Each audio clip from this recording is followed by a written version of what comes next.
Hey everybody, we're continuing our series of what does golf greats do that you probably shouldn't do. So today we're going to talk about Rory McIlroy, and especially since he's in the lead of the PGA Championship right now, this is a good one to look at.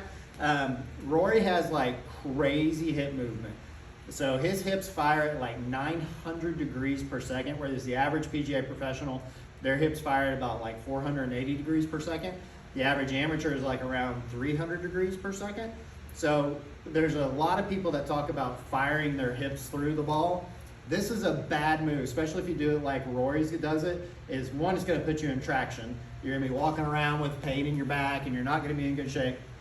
So don't try to fire your hips as fast as Rory. Rory makes a couple other compensation with his arms. He makes some unusual moves with his arms that help him keep up with his hips.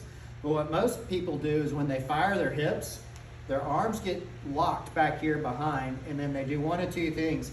Either they dump underneath and hit big flares to the right or sling hooks, or their hips fire and then they throw their hands and they hit big holes and weak slices. The idea is when you're firing your hips, your arms have to be able to stay in front of your hips. And what I mean by that is when I transition, my arms are in front of my hips. So however fast my hips move, my arms have to move 10 times faster to be able to keep up with my hips. This doesn't have very far to go to get to impact. This has a long way to go to get back to impact.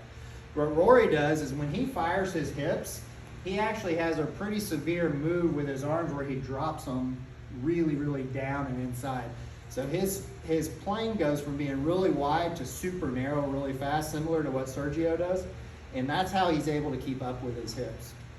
Now, Rory, when he fires his hips, they go at like 900 degrees per second, and then they've gone so far that they actually will back up. His arms get caught in front of him, and then they go again. And when he makes that go again, they're going 500 degrees per second, which is faster than the average PGA pro.